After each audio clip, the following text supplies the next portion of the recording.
हमसाया के साथ हमेशा अच्छे सलूक से पेश आओ और इन्हें कभी तंग न करो। जब अजान की आवाज़ सुनो तो फ़ौरन नमाज के लिए तैयार हो जाओ और नमाज अव्वल वक्त में पढ़ा करो।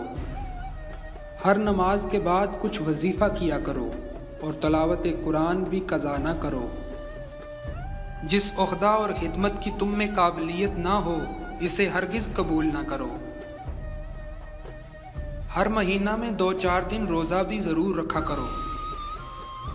अहले बिदत से हमेशा बचे रहो, कभी इनकी महफिल में शिरकत ना करो। शाही दरबार में ना जाओ, ना मुकर्रब बनने की कोशिश करो, ना अमीरों से मेल जोल रखो, इसमें फ़ायदा कम और नुकसान ज़्यादा है। जो लोग अदाब मनाजरा से वाकिफ़ ना हों और बहस चाहें इनसे गुफ्तगू ना करो। अगर कोई शख्स शरीयत में बिद्दत का इर्तिकाब करे तो अलानिया इसकी गलती का इजहार करो ताकि लोग गुमराह ना हों। जब रास्ते पर चलो तो दाएं बाएं ना झांको, नज़र हमेशा नीचे और सामने रखो। बाज़ारों में ज़्यादा ना फिरो, ना चलते चलते रास्ते में कोई चीज़ खाओ। आम और मामूली दर्जे के लोग अगर मनाजरा करना चाहें तो इनसे एतराज़ ना करो। शागिर्दों के साथ ऐसे खलूस व मोहब्बत से पेश आओ कि कोई देखे तो समझे कि ये इसकी औलाद है। हर बात में तकवा और अमानत को पेश नज़र रखो। खुदा के साथ दिल में वही मामला रखो जो लोगों के सामने जाहिर करते हो। याद रखो कि अगर रोटी का एक टुकड़ा और मामूली सा एक कपड़ा अमन और आफियत से मिल जाए तो वो इस ऐश से बेहतर है जिसके बाद नदामत हो। बताओ जो शख्स इल्म हासिल करने से भी फवाहिश से बाज ना रहा, इससे बढ़कर ज़याकार और कौन होगा। याद रखो जो शख्स इल्म को दुनिया के लिए सीखता है, इल्म इसके दिल में जगह नहीं पकड़ता। तलकाते दुनिया को कम करना ये है कि इंसान दुनिया से ज़रूरी चीज़ ले ले और गैर ज़रूरी छोड़ दे। जब तक कोई शख्स तुम्हें सामने से आवाज़ ना दे तो इसको जवाब ना दो, क्योंकि पीछे से पुकारना जानवरों के लिए महसूस है। इल्म बगैर अमल के ऐसा है कि जैसे जिस्म बगैर रूह के।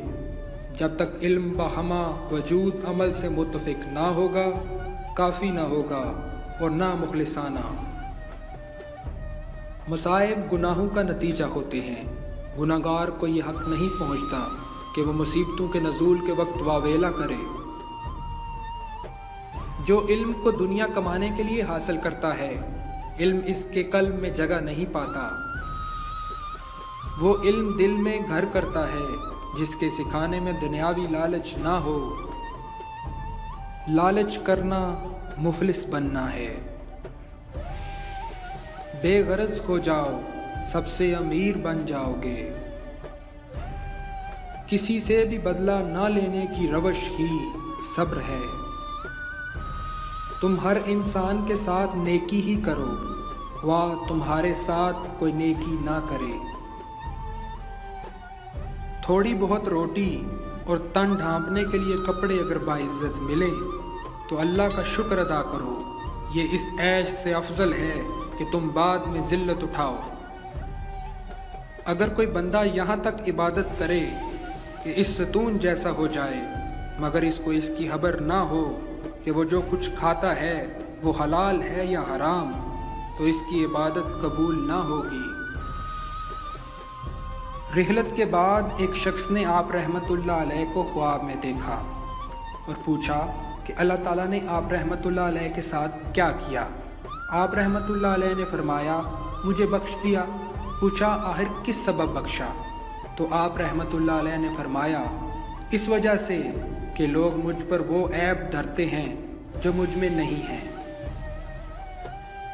अगर कोई बंदा अपने गुमान की निस्बत लब ना हिलाए तो इस पर कोई गुनाह नहीं। इल्म बिला अमल ज़हर कातिल है।